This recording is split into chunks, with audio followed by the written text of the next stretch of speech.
Humarap sa NBI ang ilan sa 18 nagpakilalang bagman ni dating Congressman Zaldi Co. Nilinaw naman ng NBI na hindi pa sila itinuturing na mga potential witness. Nasa frontline ng balitang yan si Gio Robles. Sabay-sabay na dumating kanina sa headquarters ng National Bureau of Investigation sina Attorney Levy Baligod at mga bagman ng puganteng si Zaldi Co. We are ready to cooperate and provide whatever information they need. Pinasabi na sila ng NBI para maberipika ang kanilang pagkakakilanlan, military service at mga naging trabaho. Sunod na dumating ang dating kongresista na si Mike Defensor kasama ang abogadong si Ferdinand Topacio. Isa si Defensor sa mga tumutulong sa mga nagpakilalang ex-Marines dahil naniniwala raw siya sa kanilang pinaglalaban. Binatikos ni na Defensor ang anilay custodial interrogation na estilo ng NBI sa pakikipag-usap sa mga bagman ni Co. Pinasok daw kasi sila sa magkakahiwalay na kwarto. Kaya very suspicious po ito and very alarming itong ginagawa nila. Na isasabi na nila, i-interviewin nila isa-isa. Alam naman nila isa lang ang abogado ng 18.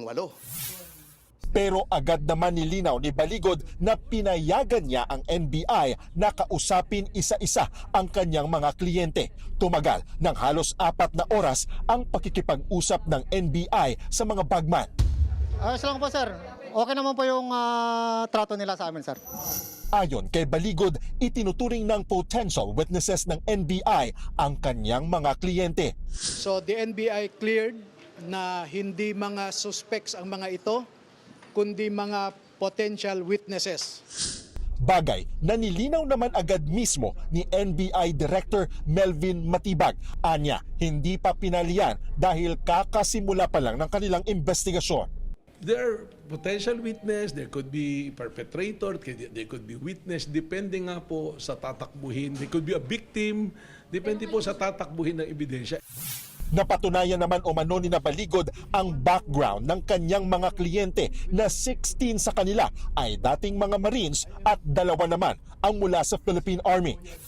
Sinagot din ni Matibag ang reklamo ni na Defensor kung bakit nauna pang ipatawag ang mga bagman ni Co sa halip na imbestigahan at ipatawag muna ang mga tumanggap umano ng mali-malitang pera. Sino po bang unang tinatanong ng investigador? Hindi po ba kayong nagreklamo, tinatanong yung istorya ninyo, yung kwento ninyo, tinitingnan kung tumutugma sa mga pangyayari at mga ebidensyang nakakalap, at yung inireklamo, tsaka natin tatawagin. Yun po yung proseso ng NBI.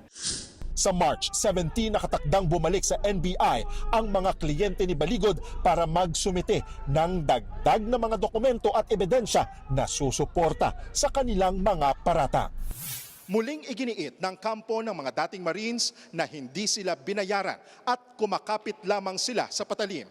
Hangad lang umano nila na lumabas ang katotohanan at mapanagot ang mga sangkot sa katiwalian.